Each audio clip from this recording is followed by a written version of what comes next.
Hi there, welcome to Fantasy Hub. I'm Mia, your storyteller. Today's story is filled with heartache, discovery, and a twist you won't see coming. So let's begin. Will, a woman of 35 summers, sitting alone in a house that had once been filled with the hollow echoes of a marriage, built on society's expectations rather than the heart's true calling. Emily Baker, Professor Emily Baker, as her colleagues, knew her surrounded by doors of unopened books and the debris of a life carefully constructed to please everyone but herself.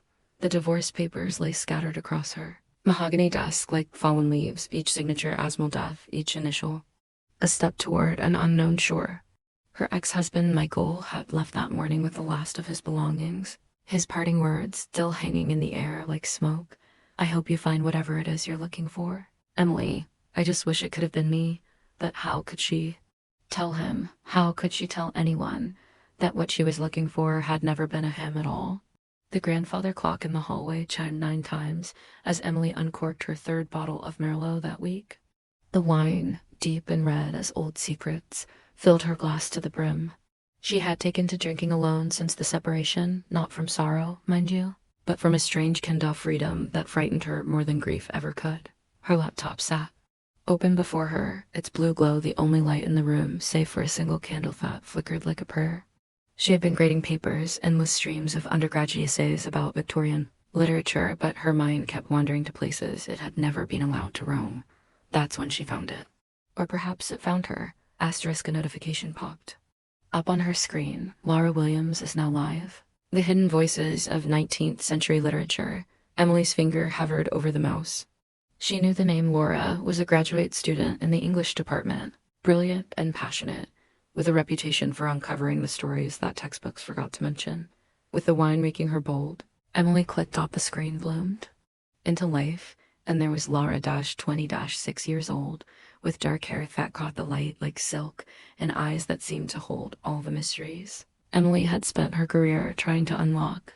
She sat in a small apartment surrounded by books and papers, talking about the coded language of forbidden love and Victorian novels. You see, Laura was saying, her voice soft but electric with conviction, when we read between lines, when we look for the spaces between words, we find that love, true love, has always existed, even when society demanded it remain silent. Emily found herself leaning forward, captivated not just by the words, but by the passion behind them. When had she last felt such fire about anything? When had she last spoken with such conviction about the things that mattered to her soul? The chat was alive with comments, students and literature enthusiasts from around the world engaging with Laura's insights. Emily watched, her wine forgotten, as Laura responded to each comment with thoughtfulness and grace. Then, emboldened by the darkness of her room and the anonymity of the internet, Emily typed her first message. Your interpretation of Jane Eyre as a coded lesbian text is fascinating. Have you considered the significance of the Red Room scene in this context? Laura's eyes lit up as she read the comment. Oh, that's brilliant. Red Winter, is that you? You've just opened up an entirely new avenue of thought. The Red Room, as a space of forbidden desire, of punishment for feelings that society deems inappropriate. Yes, I can absolutely see that connection. Red Wine Reader.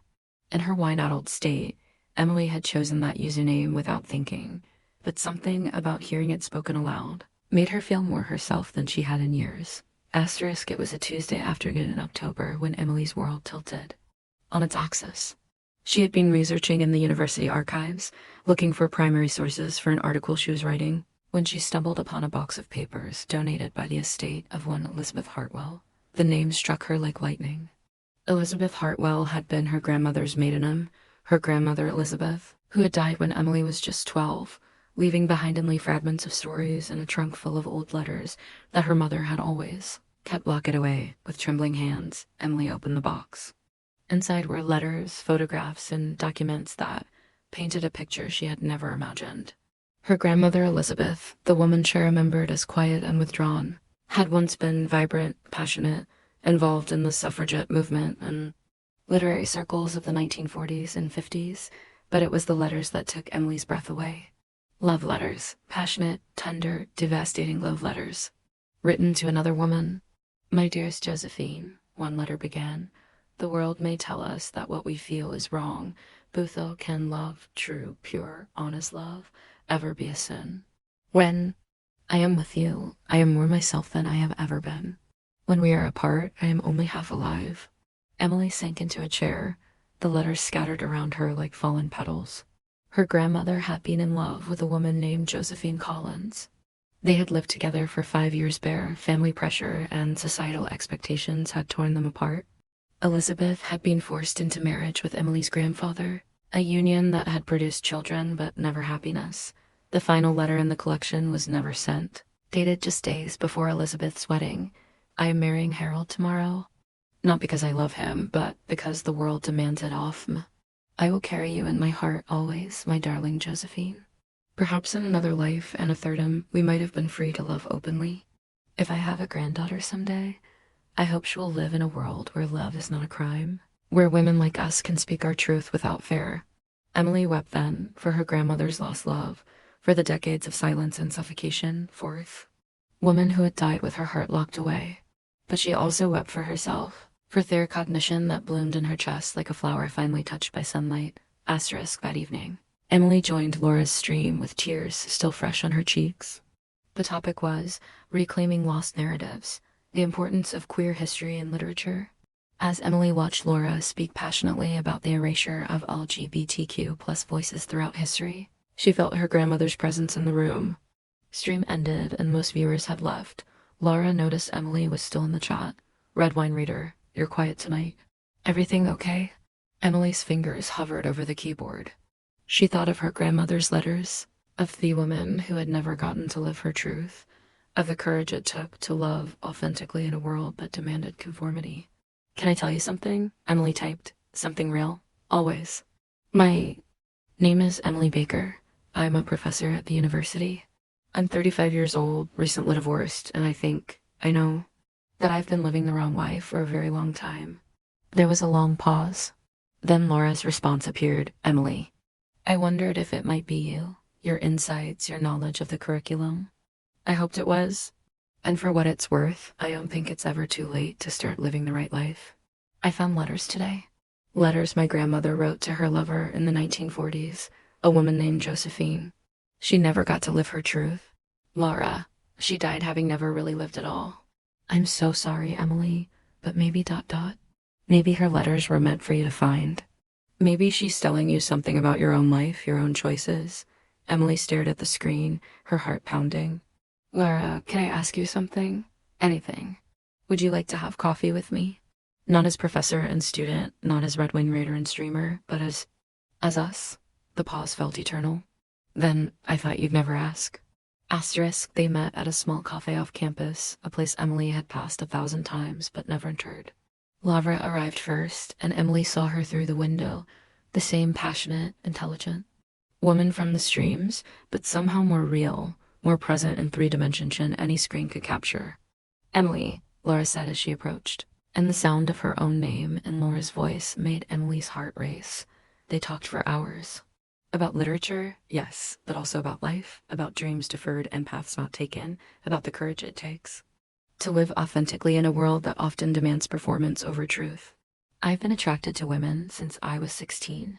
Emily found herself admitting as the afternoon light slanted through the cafe windows. I dated boys in college because that's what was expected. I married Michael because he was safe, because he represented the life I thought I was supposed to want. But I was never happy, Laura. Never truly happy until ... double quote. Until I started watching your streams. Until I started talking to you. You made me remember who I used to be before the world told me who I should become. Lavra reached across the table and touched Emily's hand. The contact was electric, sending warmth up Emily's arm and straight to her heart. Emily, can I tell you something? I noticed you in faculty meetings long before you started watching my streams. You always seemed so sad, so ... contained. I used to wonder what you were like when you weren't performing the role of Professor Baker. And now? Lavra smiled, her fingers intertwining with Emily's. Now I know. You're brilliant and passionate and funny and kind. You're exactly who I hoped you might be.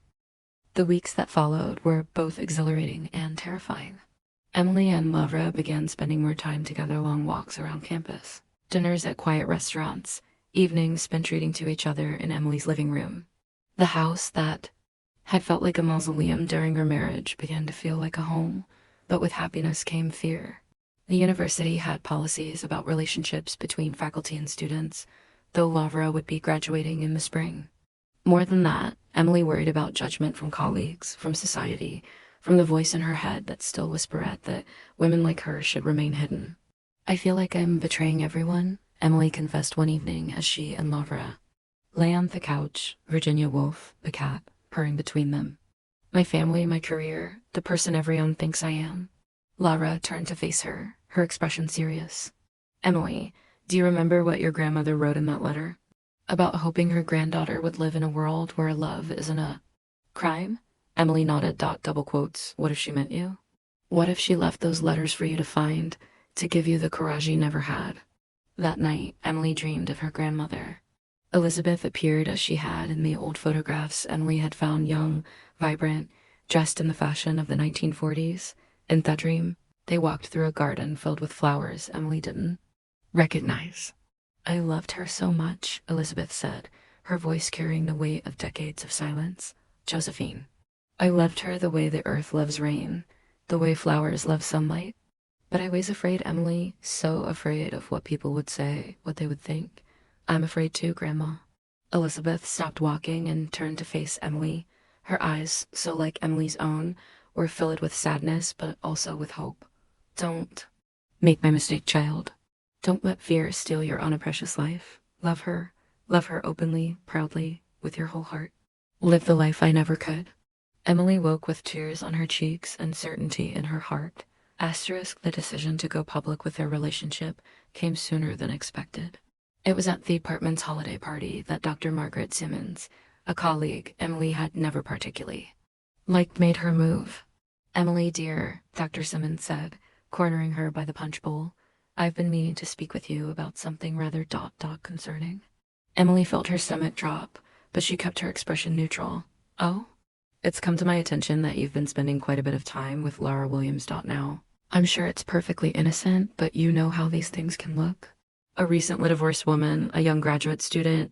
Well, people do talk. The way Dr. Simmons said, people made it clear she was the one doing the talking.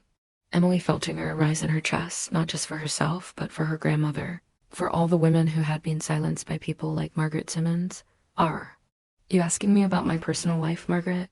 I'm simply suggesting that discretion might be wise. For both your careers, we wouldn't want any unfortunate rumors to spread. Emily set down her punch glass with deliberate calm. Margaret, let me ask you something. If I were a male professor having coffee with a female graduate student, would you be concerned about rumors? That's different, Emily. You know it is. Different how? Dr. Simmons' face flushed. Well, that is to say. You mean different because I'm a woman in love with another woman? Different because it makes you uncomfortable? Different because people like you have spent generations forcing people like me to hide in shadows? The conversation around them had begun to quiet. Other faculty members turning to listen. Emily could feel Laura watching from across the room, could see the concern in her eyes. Emily, please, let's not make a scene. No, Margaret, I think it's time we did make a scene. Emily's voice was calm, but carried clearly across the room. I am in love with Laura Williams. She is an extraordinary woman, brilliant, passionate, kind, and more intellectually honest than most of the people in this room. When she graduates in the spring, I intend to continue our relationship openly and proudly. And if that makes you or anyone else uncomfortable, that says far more about you than it does about us. The room had gone completely silent. Emily could feel everyone staring, could sense the shock and judgment and curiosity radiating from her colleagues. But she also saw something support in the eyes of some younger faculty members.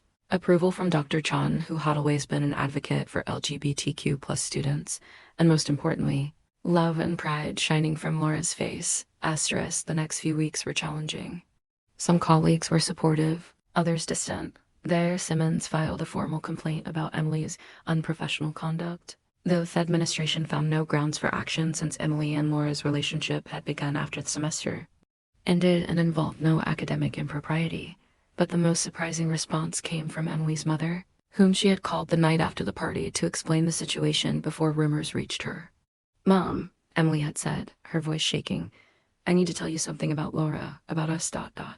Her mother listened in silence as Emily explained everything, the divorce, the discovery of Theliders, her relationship with Laura. When Emily finished, her mother was quiet for a long moment. Then she said, Emily, I have something to show you. Can you come over this weekend? The trunk Emily remembered from childhood sat in her mother's attic, just as it always had. But no, her mother unlocked it and began pulling out photograph albums and journals Emily had never seen. Your grandmother made me promise never to tell you about Josephine while you were Maria Till Michael. Her mother said quietly. She said she didn't want to influence your choices, didn't want you to feel pressured to live her unlived life. But she also made me promise that if you ever seemed lost, if you ever seemed to be struggling with who you truly were, I would show you these. The photographs took Emily's breath away. Her grandmother and Josephine together, a protest at literary salons, in quiet moments of domestic happiness.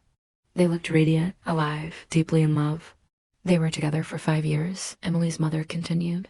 Josephine was a writer, a poet. She published under a male pseudonym.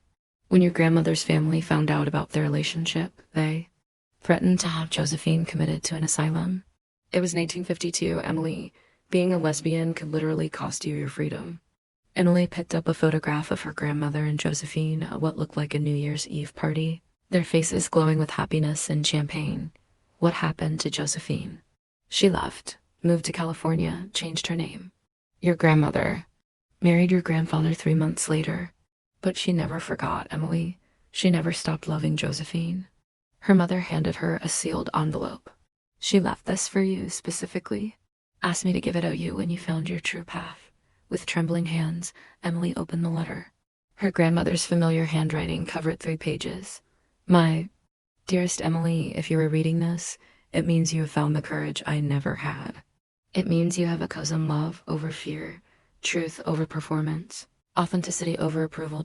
I want you to know that Josephine and I were happy. For 5 wonderful years, we were deliriously, completely happy. We built a life together in secret small moments of joy, stolen from a world that would have destroyed us if it had known.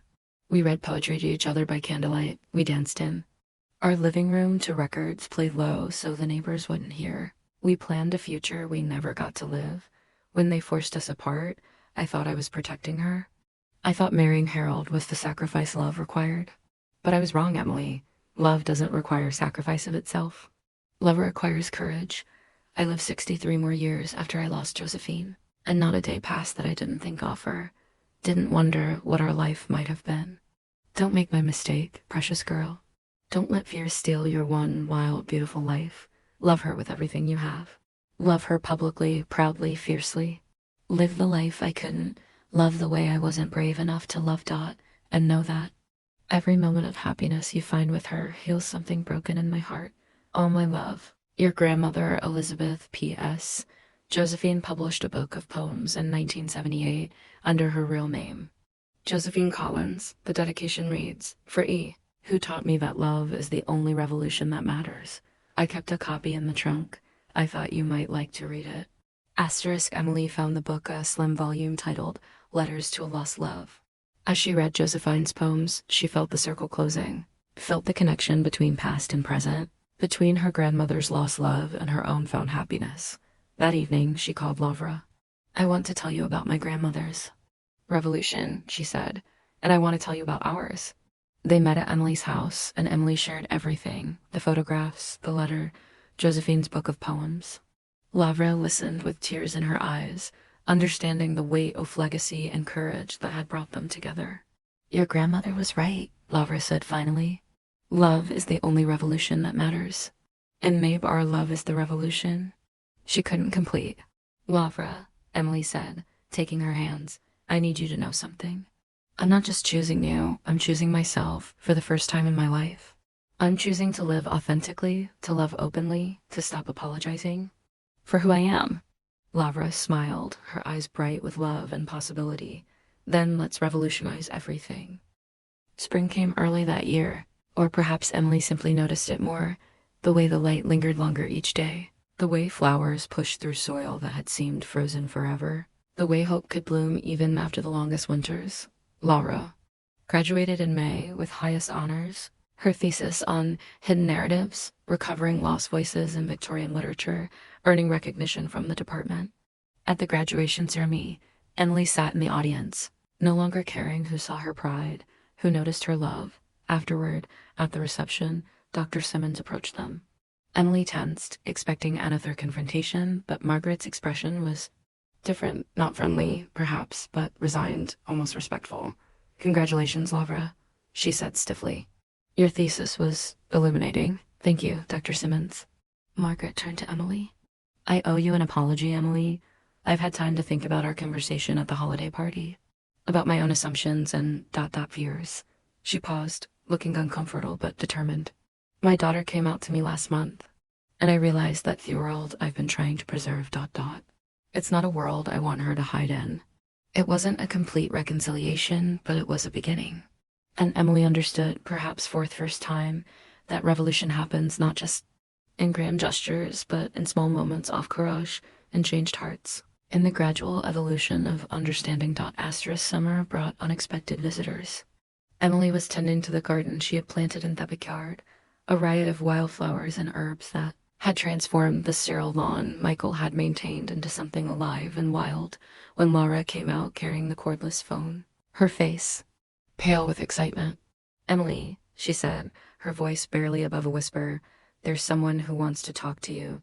Someone. Impossible." The voice on the other end of the line was elderly, shaky with age, but clear with purpose. "Is this Emily Baker, Elizabeth Hartwell's granddaughter?" Emily's knees nearly gave out. "Yes, this is Emily. Who's this?" "My name is Josephine Collins. I believe you found my letters." The world seemed to tilt. Lavra rushed to support Emily as she sank into the garden chair, the phone trembling in her hands. "Josephine? But we thought alive?" "Yes, dear child. 91 years old and still breathing, though sometimes I wonder how. I saw the announcement about your partnership with Miss Williams in the Universitine letter. A colleague of mine from California, an old friend who knew about Elizabeth, and she sends me news sometimes. When I saw your name, saw that you were Elizabeth's ground dog, saw that you had found your own love, well, I knew I had to reach out." Emily found her voice, though tears were streaming down her face. "She never forgot you, never stopped loving you." "Nor I her, not for 70 years, child?" "Not for a single day." The conversation that followed lasted 3 hours. Josephine, it turned out, had lived a full life in California. She had continued writing, had taught literature at Berkeley, had even had a longtime partner named Ruth, who had passed away 5 years earlier. But Elizabeth had remained the great love of her youth, the one who got away, the inspiration for most of her published work. "I tried to find her in the 1960s when the world began to change a little," Josephine explained. "But by then she was married, had children. I didn't want to disrupt her life, didn't want to cause her pain. I contented myself with loving her from afar." "She kept all your letters," Emily said. "Every single one, and I kept hers." "Along with the one letter she wrote but never sent her wedding day letter. It found its way to me years later, through a mutual friend. I've read it 10,000 times, Emily. It broke my heart and healed it simultaneously, knowing that she loved me until the end." As the conversation wound down, Josephine made an unexpected request. "Emily, dear, I wonder, would you and Lavra consider visiting an old woman in San Francisco? I have something to show you, something I think Elizabeth would have wanted you to see." 2 weeks later, Emily and Lavra found themselves on a plane to California, carrying with them a small suitcase containing Elizabeth's letters and photographs. The flight felt like a pilgrimage, a journey not just across the country but across time, connecting past and present in ways that seemed almost mystical. Josephine lived in a small apartment in the Castro district, surrounded by books and art, and the accumulated treasures of a long, creative life. When she opened the door, Emily gasped, despite her age. Josephine still bore traces of the beautiful young woman from the photographs, the same intelligent eyes, the same graceful bearing that had captivated Elizabeth all those decades ago. "My dear girls," Josephine said, embracing them both with surprising strength. "You look so happy, so beautifully, authentically happy. Elizabeth would have been over the moon." The apartment was a shrine to literary history signed first editions, photographs with famous writers, awards and recognitions from a lifetime of teaching and writing. but it was also a Sharnetto Elizabeth. Photographs of her were scattered throughout the rooms, and Emily realized that Josephine had somehow acquired pictures spanning Elizabeth's entire life wedding photos, pictures with her children, later images that Emily herself had never seen. How did you? Emily began. I hired a private investigator in the 1980s, Josephine admitted with a slight smile. Just to know that she was all right, that she was living a good life. I never contacted her directly, but I kept watch. And when she died, I was at the funeral. In the back, where you wouldn't have seen me, I needed to say goodbye. Emily wept. Then for her grandmother, for Josephine's decades of silent devotion, for all the words that had never been spoken, all the years that had been lost to fear and societal pressure, but Josephine had more to show them. In her bedroom, she revealed a cedar chest similar to one Emily's mother had shown her. Inside were not just Elizabeth's letters, but also journals, poems, and manuscripts, evidence of a creative partnership that had continued even across silence of separation. We never stopped writing to each other, Josephine explained. Oh, we never sent the letters after 1952, but we kept writing them. I wrote to her every week for 70 years, Emily, and somehow I knew she was writing to me too. She pulled out a thick manuscript bound in faded blue ribbon. This is my magnum opus, she said, a novel I've been writing for decades. It's our story, Emily, mine, and Elizabeth's. But it changed the ending. Changed it how? In my version, we found the courage. In my version, love won. Lavra leaned forward, her eyes bright with curiosity. Have you ever thought about publishing it? Josephine laughed, a sound both bitter and sweet. Child, I'm 91 years old. Who would want to read the love story of two old lesbians, one of them dead? Everyone, Emily said with fierce conviction. Everyone who's ever been afraid to love, everyone who's ever felt like they had to hide who they truly are. Josephine, this isn't just your story and my grandmother's story. This is the story of an entire generation of women who love it in secret, who sacrificed their authentic selves for societal approval. Asterisk, what followed was an intense week of storytelling, remembering, and healing. Josephine assured memories of Elizabeth, that Emily had never heard stories of late-night discussions about literature and politics, of secret picnics in hidden corners of the city, of dreams they had shared for a future that never came to pass. Your grandmother was brilliant, Josephine told them over dinner one evening. Absolutely brilliant. She should have been a professor herself, should have written books. But the world didn't make space for women like her to fully bloom. Like you did, Lara observed. You became what she might have been. I became what we both might have been if we'd had the courage to live openly. Every book I wrote, every class one taught, every student I inspired, it was for both of us. I carried her dreams along with my own. On that last day, Josephine made a proposal that stunned them both. Emily, I want you to have a manuscript. All of it, the novel, the letters, the poems. I want you to edit it, to help me prepare it for publication. And I want Laura to help us market it to publishers. You to understand the academic world, understand how to reach people who need to hear this story. Josephine, I couldn't, you could, and you must. This is Elizabeth's legacy, Emily. This is her chance to finally live openly, to finally have her love story told. But more than that, it's a chance to help other people find the courage you and Lavra have found.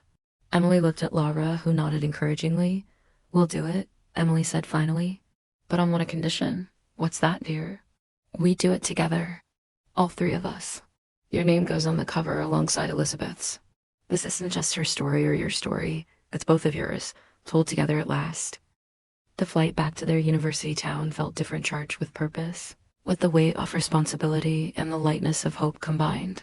Emily and Lavra spent hours on the planet discussing their plans, their dreams for bringing Elizabeth and Josephine's story to the world.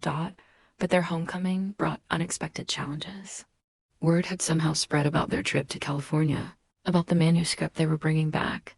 Dr. Simmons, despite her earlier apology, seemed threatened by the idea of Emily and Lavra collaborating on such a high-profile project. It's inappropriate, she argued at a faculty meeting Emily was not supposed to know about.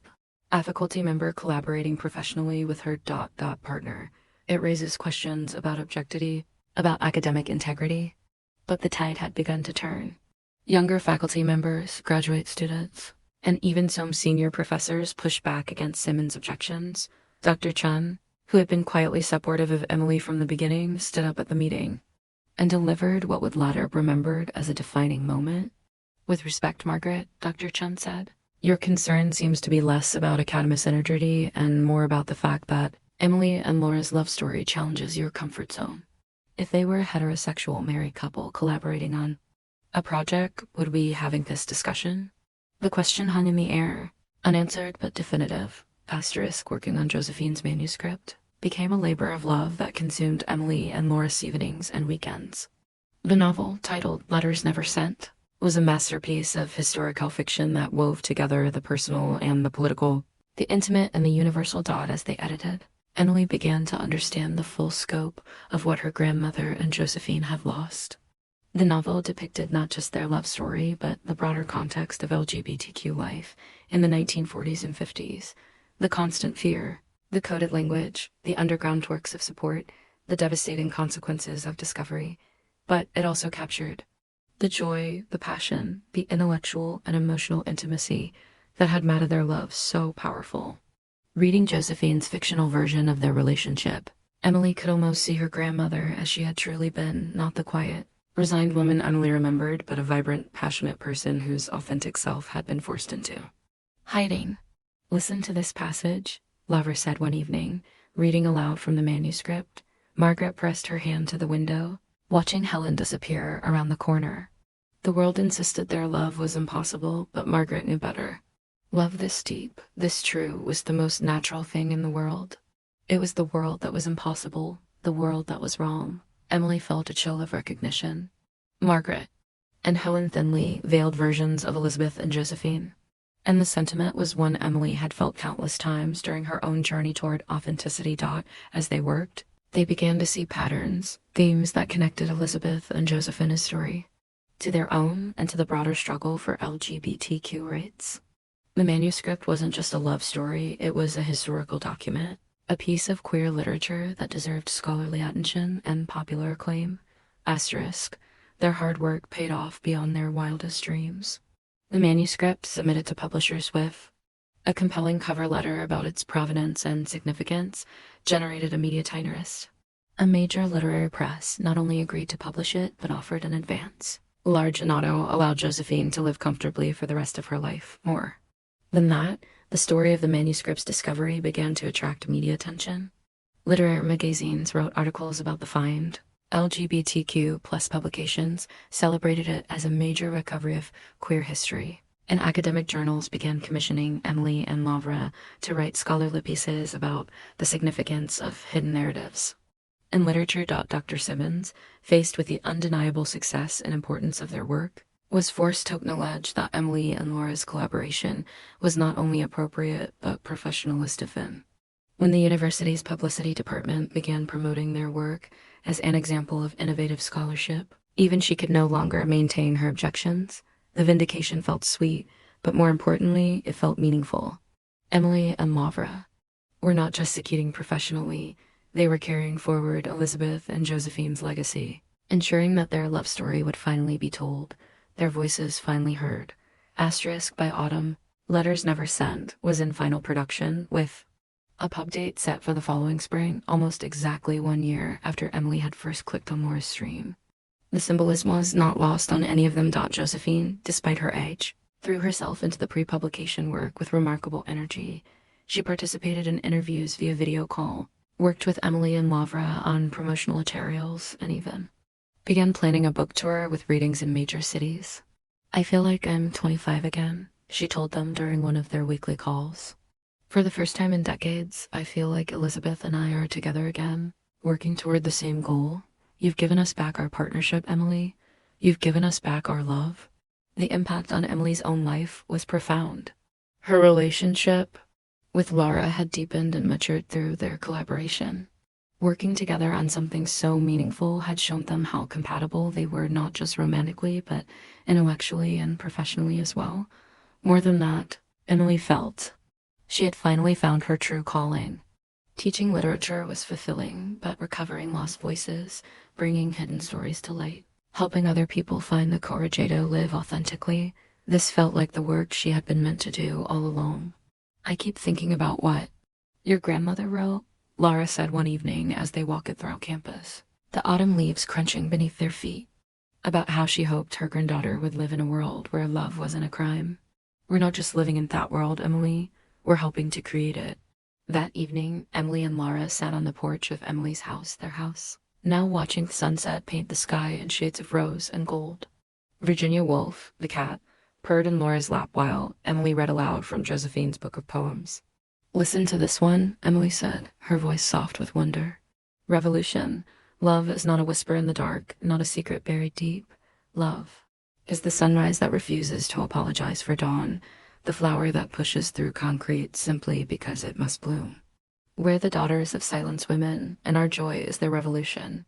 Lara leaned against Emily's shoulder, and Emily felt the rightness of it, the way their bodies fit together, the way their lives had woven themselves into one beautiful, complex tapestry.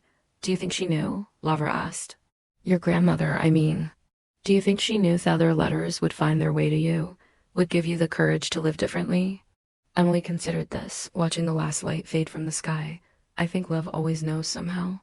I think it finds a way to complete itself, even across decades, even across death. Her love for Josephine became my love for you. Her revolution became ours. And what happens now? Lavra asked, her voice sleepy with contentment. Now, Emily smiled, pressing a kiss to the top of Laura's head. Now we live. We love openly. We write our own story instead of performing someone else's. We become the ancestors we wish we'd had. As the stars appeared one by one in the darkening sky, Emily thought about the courage it took us to love authentically, about the revolutions that happen when we stop hiding who we truly are. She thought about her grandmother Elizabeth, about Josephine, about all the women who had loved in shadows so that women like Emily and Lavra could love in sunlight. And she understood. Finally, that happiness is not something we find, but something we create day by day, choice by choice, with the courage to live as our truest selves. The wine sat forgotten on the table beside them. Emily no longer needed it to find courage. She had found something far more intoxicating, the sweet, fierce joy of a life lived authentically, a love claimed openly, a revolution completed at last. In the distance, a church bell chimed the hour. And Emily counted the sounds, 9 bells, just as on that night so many months ago when she had first clicked on Laura's stream. But this time, the chiming didn't mark the end of one life. It marked the true beginning of another, and so, child, the story comes to its close, not an ending, but a doorway opening onto all the bright tomorrows that await those brave enough to live their truth. For in the end, we are all revolutionaries. Of the heart, each of us capable of choosing love over fear, authenticity over performance, joy over the small dust that society would impose upon our spirits. Remember this tale when you face your own moments of choice, when the world demands. You'll hide who you truly are. Remember Emily and Lavra, remember Elizabeth and Josephine. Remember that love, true love, is always worth the courage it demands.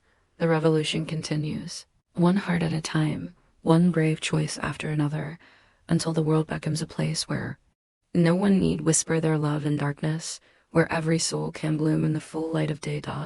This is the way of all lasting change. Not in the thunder of armies, but in the quiet courage of individuals who decide, despite everything, to live and love authentically. And that, dear child, is the most beautiful revolution of all.